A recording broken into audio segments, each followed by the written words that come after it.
तर नमस्कार मंडळी, आज आज आहे पहिला श्रावणी सोमवार.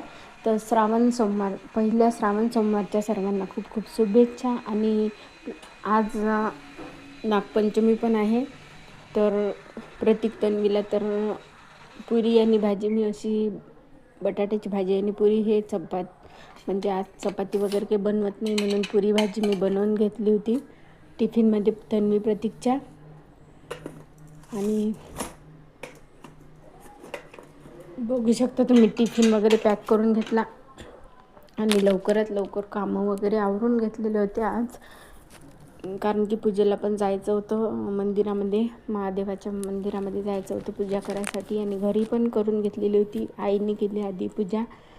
सर्वात आधी अभिषेक वगैरे करून घेतला, देवपूजा करून घेतली आणि नागपंचमीची पूजा अशी घरीच केली. आणि दुपारी मी जाणार आहे, म्हणजे नागोबाचं मंदिर आहे इथे, दूर आहे, म्हणजे जाणं झालं म्हणजे जायचं म्हणजे दुपारी जर जाणं झालं तर जाईल. पाऊस वगैरे असला तर मी काही जाणार नाही आहे.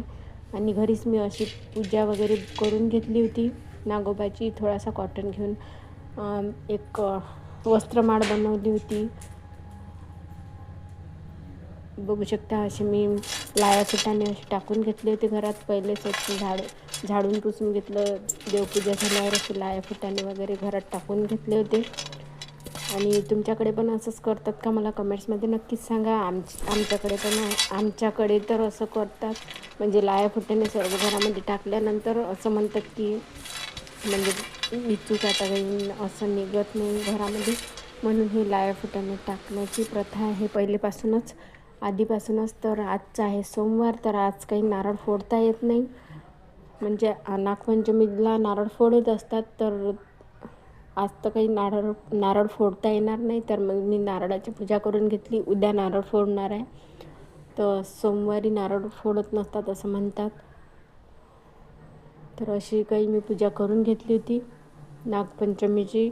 आणि हे बनवलं होतं आज जेवणामध्ये, कढी, मिक्स भाजी आणि पुऱ्या.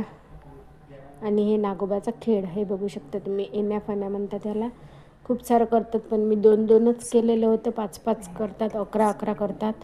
आणि 2-2 पण चालतं केलं तर. पुरी, श्रीखंड असं जेवणामध्ये आज होतं. तर मिनी ब्लॉग कसा वाटला ते नक्कीच सांगा कमेंट्समध्ये.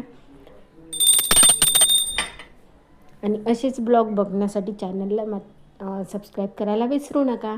आणि माझे ब्लॉग आवडत असतील तर मला कमेंट्समध्ये नक्कीच सांगा. तर बाय सर्वांना, भेटूया पुढील व्हिडिओमध्ये. श्री स्वामी